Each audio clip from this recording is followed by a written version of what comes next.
ಮಾಜಿ ಕಾರ್ಪೊರೇಟರ್ ಮೋಹನ್ ರಾಜು ಅವರನ್ನ ನಿನ್ನೆ ರೇಣುಕಾಸ್ವಾಮಿ ಕೊಲೆ ಕೇಸಿಗೆ ಸಂಬಂಧಿಸಿದಂತೆ ವಿಚಾರಣೆಗೆ ಕರೆಯಲಾಗಿತ್ತು. ಈಗ ಅದಕ್ಕೆ ಸಂಬಂಧಿಸಿದಂತೆ ಮೋಹನ್ ರಾಜ್ ಮಾತನಾಡಿದ್ದಾರೆ. ನಾನು ದರ್ಶನ್ಗೆ ಕೊಟ್ಟಂತ ದುಡ್ಡಿಗೂ ರೇಣುಕಾಸ್ವಾಮಿ ಕೊಲೆಗೂ ಸಂಬಂಧ ಇಲ್ಲ ಅಂತ 40 ಲಕ್ಷದ ಬಗ್ಗೆ ಮಾಜಿ ಉಪಮೇಯರ್ ಮೋಹನ್ ರಾಜ್ ಸ್ಪಷ್ಟನೆ ಕೊಟ್ಟಿದ್ದಾರೆ.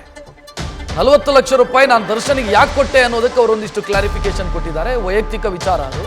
ಫೆಬ್ರವರಿಯಲ್ಲಿ ದರ್ಶನ್ ಬಳಿ ನಾನು ದುಡ್ಡು ತಗೊಂಡಿದ್ದೆ. ನನ್ನ ಮಗಳ ಆಲ್ಬಮ್ ರಿಲೀಸಿಗೋಸ್ಕರ 40 ಲಕ್ಷ ರೂಪಾಯಿ ದರ್ಶನ್ನಿಂದ ಪಡ್ಕೊಂಡಿದ್ದೆ. ಅದನ್ನು ನಾನು ಮೇ ಮೊದಲ ವಾರ ವಾಪಸ್ ಕೊಟ್ಟಿದ್ದೆ. ಇದರ ಬಗ್ಗೆ ನಾನು ಪೊಲೀಸರಿಗೂ ಕೂಡ ಮಾಹಿತಿಯನ್ನು ಕೊಟ್ಟಿದ್ದೀನಿ, ಲಿಖಿತ ಮಾಹಿತಿಯನ್ನು ಕೊಟ್ಟಿದ್ದೀನಿ. ಈ ಕೇಸಿಗೂ ರೇಣುಕಾಸ್ವಾಮಿ ಕೊಲೆಗೂ, ಅಂದರೆ ಈ ಆರ್ಥಿಕ ವ್ಯವಹಾರಕ್ಕೂ ರೇಣುಕಾಸ್ವಾಮಿ ಕೊಲೆಗೂ ಯಾವ ಸಂಬಂಧನೂ ಇಲ್ಲ ಅಂತ ನ್ಯೂಸ್ ಫಸ್ಟ್ ಜೊತೆಗೆ ಮಾತನಾಡ್ತಾ ಉಪಮೇಯರ್ ಮೋಹನ್ ರಾಜ್ ಸ್ಪಷ್ಟನೆಯನ್ನು ಕೊಟ್ಟಿದ್ದಾರೆ. ಮಾಜಿ ಉಪಮೇಯರ್ ನಮ್ಮ ಪ್ರತಿನಿಧಿ ಗಣಪತಿ ಅವರನ್ನ ಮಾತನಾಡಿಸಿದ್ದಾರೆ, ನೋಡೋಣ. ರೇಣುಕಾಸ್ವಾಮಿ ಕೊಲೆ ಪ್ರಕರಣಕ್ಕೆ ಸಂಬಂಧಪಟ್ಟಂತೆ ದರ್ಶನ್ ಆ್ಯಂಡ್ ಗ್ಯಾಂಗ್ ಈಗಾಗಲೇ ಜೈಲಿನಲ್ಲಿದೆ. ACP ಚಂದನ್ ಅವರ ನೇತೃತ್ವದಲ್ಲಿ ಈ ಪ್ರಕರಣದ ತನಿಖೆ ಕೂಡ ಪ್ರಗತಿಯಲ್ಲಿರುವಂಥದ್ದು. ಆದರೆ ಇದರ ಮಧ್ಯೆ ನೇರವಾಗಿ ಮೋಹನ್ ರಾಜ್ ಅವರಿಗೆ ACP ಚಂದನ್ ಅವರು ಒಂದು ವಿಚಾರಣೆಗೆ ಹಾಜರಾಗುವಂತೆ ನೋಟಿಸ್ ಕೂಡ ಕೊಡ್ತಾ ಇರುವಂಥದ್ದು. ಹಾಗಾದರೆ ದರ್ಶನ್ ಅವ್ರಿಗೂ ಜೊತೆಗೆ ಮೋಹನ್ ರಾಜ್ ಅವ್ರಿಗೂ ಈ ಪ್ರಕರಣದಲ್ಲಿ ಏನಾದರೂ ಕೂಡ ಲಿಂಕ್ ಇದೆಯಾ ಅಥವಾ ನೋಟಿಸ್ ಕೊಡಲಿಕ್ಕೆ ಕಾರಣ ಏನು? ಸ್ವತಃ ನ್ಯೂಸ್ ಫಸ್ಟ್ ಜೊತೆಗೆ ಈಗಾಗಲೇ ಮೋಹನ್ ರಾಜ್ ಅವರು ಇದ್ದಾರೆ. ಅವರ ಬಳಿ ಒಂದಷ್ಟು ವಿಚಾರಗಳನ್ನ ತಿಳ್ಕೊಳ್ಳೋಣ. ಸರ್, ದರ್ಶನ್ ಅವರು ಈಗಾಗಲೇ ಕೊಲೆ ಪ್ರಕರಣಕ್ಕೆ ಸಂಬಂಧಪಟ್ಟಂತೆ ಜೈಲಲ್ಲಿದ್ದಾರೆ. ಆದರೆ ನಿಮ್ಗೆ ಯಾಕೆ ನೋಟಿಸ್ ಬರುತ್ತೆ ಅಂತ ಸ್ಪಷ್ಟನೆ ಮಾಡ್ಬೇಕು ಸರ್. ಸರ್, ಆ್ಯಕ್ಚುಲಿ ನಿನ್ನೆ 12 ಗಂಟೆಗೆ ನನಗೆ ನೋಟಿಸ್ ಬಂದಿರೋಂಥದ್ದು. 3 ಗಂಟೆಗೆ ACP ಚಂದನ್ ಅವರು ಬರೋಕ್ಕೆ ಕೇಳಿದರು. ಹೋಗಿದ್ದೆ ಏನು ನಮ್ಮ 40 ಲಕ್ಷದ ವಹಿವಾಟನ್ನು ನಾನು ಕ್ಲೀನಾಗಿ ಸಂಪೂರ್ಣವಾಗಿ ಲಿಖಿತ ರೂಪದಲ್ಲಿ ಅವ್ರಿಗೆ ಕೊಟ್ಟಿದ್ದೀನಿ. ನಾನು ಒಂದು ಫೆಬ್ರವರಿ ತಿಂಗಳಲ್ಲಿ ತೊಗೊಂಡಿರುವಂಥದ್ದು ನನ್ನ ಪರ್ಸ್ನಲ್ ವಿಷಯಕ್ಕೆ ತೊಗೊಂಡು ಅದನ್ನು ಮೇ 1ನೇ ವಾರದಲ್ಲಿ ಮೊದಲನೇ ವಾರದಲ್ಲೇ ಕೊಟ್ಟಿರೋವಂಥದ್ದನ್ನು ನಾನು ಕ್ಲೀನಾಗಿ ಬರೆದು ಸೈನ್ ಹಾಕಿ ಕೊಟ್ಬಿಟ್ಟು ಬಂದಿದ್ದೀನಿ ಸರ್. ಅದು ನನ್ನ ಪರ್ಸ್ನಲ್ ವಿಷಯಕ್ಕೆ ತೊಗೊಂಡಿರೋಂಥದ್ದು. ಈ ರೇಣುಕಾಸ್ವಾಮಿ ಕೊಲೆಗೂ ಇದಕ್ಕೂ ಸಂಬಂಧ ಇಲ್ಲ ಸರ್.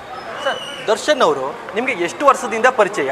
ಈ ಅಮೌಂಟನ್ನು ಅವರಿಂದ ಪಡೆಯೋಕ್ಕೆ ನಿಮಗೆ ಕಾರಣ ಏನಿತ್ತು, ಅವಶ್ಯಕತೆ ಏನಿತ್ತು ಅಂತ? ಸರ್, ನನಗೆ ದರ್ಶನ್ ಅವರು 2010ರಿಂದ ಅಂಬರೀಷ್ ಮನೆಯಲ್ಲಿ ಸ್ನೇಹಿತರಾದಂಥವ್ರು. ಆವಾಗವಾಗ ಭೇಟಿ ಆಗ್ತಾಯಿದ್ವಿ. ಇದೊಂದು ನನ್ನ ಮಗಳದೊಂದು ಡ್ಯಾನ್ಸ್ ಫಂಕ್ಷನ್ ಇತ್ತು, ಒಂದು ಆಲ್ಬಮ್ ರಿಲೀಸು. ಆ ಕಾರಣಕ್ಕೆ ಆ ಹಣವನ್ನು ತೊಗೊಂಡು ಅದನ್ನು ವಾಪಸ್ ಕೊಟ್ಟಿರೋಂಥ ಕೆಲಸ ಮಾಡಿದ್ವಿ. ಓಕೆ, ನೀವು ಎಷ್ಟು ಹಣವನ್ನು ಪಡೆದ್ರಿ, ಎಷ್ಟು ಹಣವನ್ನು ಅವರಿಗೆ ವಾಪಸ್ ಮಾಡಿದ್ದೀರಾ? ಸೇಮ್ ಸರ್, ತೊಗೊಂಡಿದ್ದು 40 ಲಕ್ಷ, ಕೊಟ್ಟಿದ್ದು ವಾಪಸ್ 40 ಲಕ್ಷ. ಹೌದು ಸರ್. ಈ ಕೊಲೆ ಪ್ರಕರಣಗಳು ನಡೀತು, ತಮಗೂ ಕೂಡ ಗಮನದಲ್ಲಿದೆ. ಈ ಹಣವನ್ನು ಆ ಕೊಲೆಗಿಂತ ಮುಂಚೆನೇ ಕೊಟ್ಟಿದ್ದೀರಾ ಅಥವಾ ಎಷ್ಟು ದಿನಗಳ ಮುಂಚೆ ಅವರ ಕೈಗೆ ತಲುಪಿಸಿರುವಂಥದ್ದು ಅಂತ ಈ ಹಣವನ್ನು? ನಾನು ಮೇ ಫಸ್ಟ್ ವೀಕಲ್ಲೇ ಕೊಟ್ಟಿರೋಂಥದ್ದು ಸರ್. ವಾಪಸ್ಸನ್ನು ಮೇ ಫಸ್ಟ್ ವೀಕಲ್ಲೇ ಕೊಟ್ಟಿರೋಂಥದ್ದು. ಬಟ್ ಈಗ ನಿಮಗೆ ಒಂದಷ್ಟು ತನಿಖೆಗಳ ಬಗ್ಗೆ ಗೊತ್ತಾಗಿರಬೇಕು, ಆ ಹಣವನ್ನು ಜಪ್ತಿ ಮಾಡಿದ್ದಾರೆ ಅಂತ. ಈಗ ವಿಚಾರಣೆಗೂ ಕೂಡ ನಿಮ್ಗೆ ಕರೆದಿರುವಂಥದ್ದು. ಏನೆಲ್ಲ ಕೇಳಿದ್ರು ಸರ್ ಪ್ರಶ್ನೆ? ಮತ್ತೇನಾದರೂ ಕೂಡ ನಿಮ್ಮನ್ನು ವಿಚಾರಣೆಗೆ ಹಾಜರಾಗುವಂಥ ನೋಟಿಸ್ ಕೊಡುವಂಥ ಸಾಧ್ಯತೆಗಳಿದೆಯಾ? ಅಲ್ಲ, ನನ್ನ ಏನೇನು ಪ್ರಶ್ನೆ ಕೇಳಿದ್ರೋ ನಮ್ಮ ACP ಚಂದನ್ ಅವರು, ಪ್ರದೀಪ್ ಅವರು, ಬಸವರಾಜ್ ಅವರು, ಬಾಬಣ್ಣ ಅವರು, ಅವ್ರು 4 ಜನ ಕೇಳೋಂಥ ಪ್ರಶ್ನೆಗೆ ಎಲ್ಲನೂ ಲಿಖಿತ ರೂಪದಲ್ಲಿ ಹೇಳಿದ್ದೀನಿ. ಹಾಗೆ ಇದು ಯಾವ ಥರ ಅಂತ ನಾನು ಬರೆದು ಕೊಟ್ಟಿದ್ದೀನಿ. ಆಮೇಲೆ ಯಾವಾಗ ತನಿಖೆ ಕರೆದಾಗ ಬರಬೇಕಪ್ಪ ಅಂತ ಹೇಳಿದ್ದಾರೆ. 100% ನಾನು ಬರ್ತೀನಿ ಅಂತ ಹೇಳಿ. ಸರ್, ಒಂದು ಅನುಮಾನ ಬರುತ್ತೆ. ಯಾಕಂತಂದರೆ ನೀವು ಏನೋ ಒಂದು ಸಮಸ್ಯೆಗಳಿದೆ ಅಂತ ಹಣವನ್ನು ಪಡೆದಿದ್ದೀರಾ.